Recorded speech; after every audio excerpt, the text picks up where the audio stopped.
പ്രാഞ്ചിയേട്ടൻ നമ്മൾ കേട്ടിട്ടുണ്ട്. പ്രാഞ്ചിയേട്ടൻ എന്നൊരു സിനിമ കണ്ടിട്ടുമുണ്ട് മമ്മൂട്ടിയുടെ. പത്മ പുരസ്കാരം കിട്ടാൻ വേണ്ടി ആവേശപ്പെടുന്ന ഒരു മനുഷ്യൻ്റെ കഥ.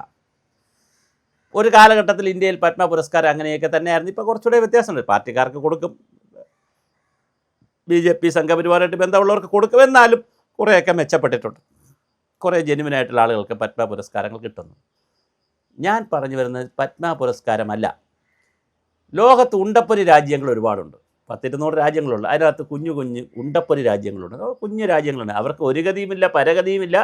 സ്വന്തമായിട്ടൊരു ട്രോഫി വാങ്ങിക്കാൻ പൈസ ഇല്ലാത്ത രാജ്യങ്ങളുമുണ്ട്. പാവപ്പെട്ട രാജ്യങ്ങൾ ഒരുപാടുണ്ട്, ആഫ്രിക്കൻ രാജ്യങ്ങൾ. അവർക്ക് ഒരു ദിവസം ഉണ്ടോണ്ടിരുന്നപ്പോൾ ഉൾവിളി പോലെ തോന്നുകയാണ്, നമുക്ക് ഏതെങ്കിലും ഒരു ലോക നേതാവിനെ വിളിച്ച് ഒന്ന് ആദരിച്ച് കളയാം, ഒരു സിവിലിയൻ അവാർഡൊക്കെ കൊടുക്കാം, അവർ പരമോന്നത ബഹുമതി എന്നൊക്കെ പേരൊക്കെ ഇട്ട് ഈ രാജ്യത്തെ ഏറ്റവും വലിയ സിവിലിയൻ പരമോന്നത ബഹുമതി എന്നൊക്കെ പേരിടാം. ഇങ്ങനൊരു വാർത്ത വന്നാൽ അവിടെ ആദ്യം ചാടിപ്പിടിക്കുന്ന ആളാണ് മോദി എന്നുള്ളതാണ് നരേന്ദ്രമോദിയെക്കുറിച്ചുള്ള വലിയൊരു പരാതിയായി ഇന്ത്യയിൽ വലിയ പ്രതിപക്ഷവും എല്ലാവരും ഉയർത്തുന്നൊരു പരാതി. അങ്ങനെ മോദി ചാടിപ്പിടിച്ചു കഴിഞ്ഞാൽ അവിടെ പോകുന്നു, പിന്നെ ചാർട്ടേഡ് ഫ്ലൈറ്റിൽ പോകുന്നു, അല്ലെങ്കിൽ നേരിട്ടുള്ള ഫ്ലൈറ്റിൽ പോകുന്നു, പിന്നെ അവരുടെ ചിലവിൽ പോകുന്നു, നമ്മുടെ ചിലവിൽ പോകുന്നു, പിന്നെ അവിടെ ചെന്നിട്ട് അവാർഡ് വാങ്ങുന്നു, അതിൻ്റെ എക്സിൽ പോസ്റ്റിങ്ങായി, പിന്നെ ബഹളമായി, ഇങ്ങനെ പോകുന്നു. നിങ്ങൾക്ക് രാമക്ഷേത്രത്തിൻ്റെ കാര്യം നോക്കാൻ സമയമില്ലേ? ഇതാണ് ആളുകൾ ചോദിക്കുന്നത്. എൻ്റെ ചോദ്യമല്ല കേട്ടോ, ഇതൊന്നും എൻ്റെ ചോദ്യമല്ല, ചോദിക്കുന്ന കാര്യം നമ്മൾ പറയുന്നുള്ളൂ. അപ്പോൾ വളരെ കൃത്യമായി ഈ രാജ്യത്തെ കാര്യങ്ങൾ, പെട്രോളിന് വില കൂടുന്നു, എത്തനോളിൻ്റെ പ്രശ്നങ്ങളുണ്ട്. ഈ രാജ്യത്തെ പ്രശ്നങ്ങൾ പരിഹരിക്കുന്നതിന് പകരം ഞാൻ ഈ പറഞ്ഞ ഉഗാണ്ട ഒരു നല്ല രാജ്യമാണ്, അതുകൊണ്ട് ഉഗാണ്ട പറയാൻ പറ്റത്തില്ല, ഉണ്ടപ്പൊരി രാജ്യങ്ങൾ ഒരുപാടുണ്ട്. ആ രാജ്യങ്ങളിൽ പോയി അവാർഡുകൾ വാങ്ങി തിരിച്ചു വരാൻ നിൽക്കുമ്പോൾ നമ്മുടെ രാജ്യത്തെക്കുറിച്ച് കൂടി ചിന്തിക്കണമെന്നും ഇവിടെ കൂടുതൽ സമയം ചെലവഴിക്കണമെന്നും എന്നുള്ള വളരെ ഗുരുതരമായ ഒരു ആരോപണം പ്രധാനമന്ത്രിയെക്കുറിച്ച് വന്നുകൊണ്ടിരിക്കുന്നു. ഇതിൽ ശരിയുണ്ടോ എന്ന് സംശയിക്കുന്ന നിലയിലാണ്. ചില രാജ്യങ്ങളുടെ സിവിലിയൻ ബഹുമതിയെങ്കിലും കണ്ടാൽ ആ രാജ്യത്തിനും ഒരു പ്രസക്തിയില്ല, ആ രാജ്യവും ഇന്ത്യയുമായിട്ട് വലിയ ബന്ധവുമില്ല, ആ രാജ്യത്തിന് ലോകത്ത് വലിയ സംഭാവനയുമില്ല.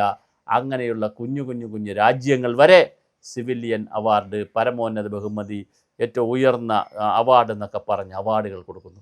ഇതൊക്കെ വാങ്ങാൻ പോകുന്ന ഒരു പ്രധാനമന്ത്രിയാണ് ഇന്ത്യക്കുള്ളതെന്നുള്ളൊരു ആക്ഷേപം സാർവദേശീയ തലത്തിലും സാർവദേശീയ മാധ്യമങ്ങളും അതുപോലെ ഇന്ത്യൻ മാധ്യമങ്ങളും ചൂണ്ടിക്കാണിക്കുമെന്നുള്ളത് അത്ര രസകരമായൊരു കാര്യമല്ല.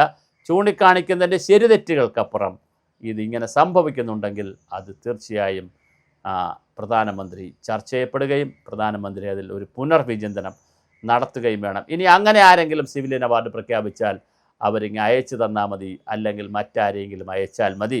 അവിടെ പ്രധാനമന്ത്രി ഓടിപ്പോകേണ്ട കാര്യമില്ല. നാട്ടിൽ കിടക്കുന്ന സകലവരും ലോകത്ത് കിടക്കുന്നവരുമൊക്കെ ഒരു ചെറിയ ട്രോഫിയും വെച്ച്, ഒരു പൊന്നാടയും വെച്ച് ഇങ്ങനെ ആദരിക്കാനും ബഹുമാനിക്കാനും, ഒരു സിവിലിയൻ അവാർഡെന്നൊക്കെ പറഞ്ഞ് ഒരു അവാർഡ് രേഖപ്പെടുത്താനൊന്നും ഒരുപാട് പണത്തിൻ്റെ ചിലവില്ല, കുറച്ച് അധ്വാനം മാത്രം മതി. അങ്ങനെ സാമ്പത്തികവും അധ്വാനവും കുറവുള്ള, എനർജിയും കുറവുള്ള ഒരു പരിപാടി നടത്തി ഗിമ്മിക്കുകളായി മാറുമ്പോൾ ഈ അവാർഡുകൾ വാങ്ങുന്ന ആളുകൾക്ക് ഉള്ള വ്യക്തിത്വവും അവാർഡ് കൊടുക്കുന്നവരുടെ വ്യക്തിത്വവുമൊക്കെ വളരെ ഗുരുതരമായ ഒരു രസകരമായ ഒരു കാഴ്ചപ്പാടാണ്. ഒരു കാരണവശാലും നരേന്ദ്രമോദിയെപ്പോലുള്ള ഒരു പ്രധാനമന്ത്രി ഇതിനു വേണ്ടി ഇനി സമയം കളയരുത്. അവർ സിവിലിയൻ അവാർഡ് പ്രഖ്യാപിച്ചോട്ടെ, അവർ അത് അയച്ചു തരട്ടെ, അല്ലെങ്കിൽ അവർ കൊണ്ടുതരികയോ എന്തോ ചെയ്യട്ടെ. നമ്മൾ അതിനുവേണ്ടി പ്രധാനമന്ത്രി സമയം കളയരുത്. കാരണം ഞാൻ ഈ സൂചിപ്പിച്ചതുപോലെ ഇന്ത്യയിലെ വളരെ പ്രധാനപ്പെട്ട വിഷയങ്ങളുണ്ട്. ഇവിടുത്തെ തിരഞ്ഞെടുപ്പുകളുണ്ട്, രാമക്ഷേത്രത്തിൻ്റെ വിഷയമുണ്ട്, അതുപോലെ തന്നെ ഇന്ത്യയിൽ നടപ്പിലാക്കേണ്ടുന്ന ഒരുപാട് പ്രതിസന്ധികളുണ്ട്, ഒരുപാട് പ്രശ്നങ്ങളുണ്ട്.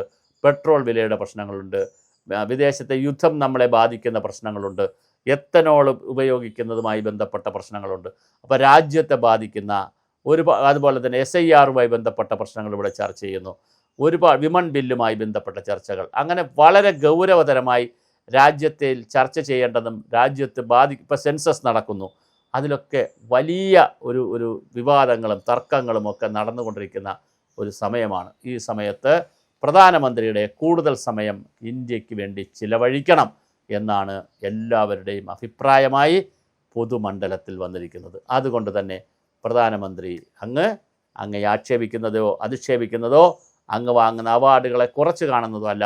പക്ഷേ ഈ കുഞ്ഞു രാജ്യങ്ങൾ അങ്ങേക്ക് അവാർഡെന്ന് പറഞ്ഞ് അങ്ങയെ വിളിക്കുമ്പോൾ അങ്ങയുടെ സമയം നഷ്ടപ്പെടുന്നു എന്നൊരു വാദം ഇന്ത്യയിൽ സജീവമാണ്. അത് വലിയ മുറവിളിയാണ് നടക്കുന്നത്. അത് അങ്ങ് ശ്രദ്ധിക്കണം. ഒരു കാരണവശാലും ഇതൊരു കുറ്റപ്പെടുത്തലല്ല, അങ്ങയെ അധിക്ഷേപിക്കലല്ല. അങ്ങ് കിട്ടുന്ന അവാർഡുകൾ വാങ്ങുന്നത് മനോഹരമാണ്, അവാർഡുകൾ വാങ്ങുക തന്നെ ചെയ്യണം. പക്ഷേ സെലക്റ്റീവ് ആകണം. ഈ ചില കൊച്ചു രാജ്യങ്ങൾ അങ്ങയെ വിളിച്ച് അവാർഡ് തരാമെന്ന് പറയുമ്പോൾ അത് സ്നേഹത്തോടെ നിരസിക്കാനും, വളരെ എമിനൻ്റായിട്ടുള്ള, വളരെയധികം പേഴ്സണാലിറ്റിയുള്ള, വളരെ പ്രമുഖമായിട്ടുള്ള, വ്യക്തിത്വമുള്ള, അല്ലെങ്കിൽ അതൊരു ഐഡൻറ്റിറ്റിയുള്ള അവാർഡുകൾ മാത്രം വാങ്ങണം എന്നും ആണ് പൊതുമണ്ഡലം ചർച്ച ചെയ്യപ്പെടുന്നത്.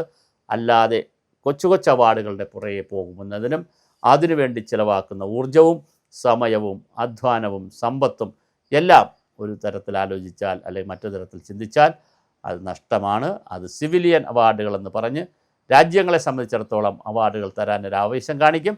പക്ഷേ അത് വാങ്ങുന്ന ആളിൻ്റെ ഔചിത്യം വളരെ പ്രധാനമാണ്. അതുകൊണ്ട് തന്നെ ചില അവാർഡുകൾ വാങ്ങാതിരിക്കുമ്പോഴാണ് അങ്ങ് കൂടുതൽ പ്രസക്തനാകുന്നത്.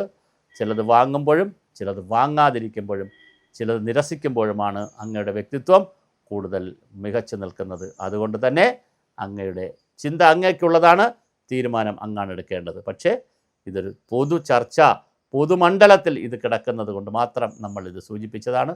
എന്തായാലും അങ്ങേക്ക് അവാർഡുകൾ കിട്ടുന്നത് നല്ല കാര്യമാണ്. പക്ഷേ അത് സെലക്റ്റീവ് ആക്കാൻ അങ്ങ് കൃത്യമായി ശ്രമിക്കണം. അങ്ങനെ സെലക്റ്റീവ് ആക്കുമ്പോൾ വ്യക്തിത്വം കൂടുന്നത് അങ്ങയുടേതാണ്, നാടിൻ്റേതാണ്, രാജ്യത്തിൻ്റെ യശസ്സാണ്.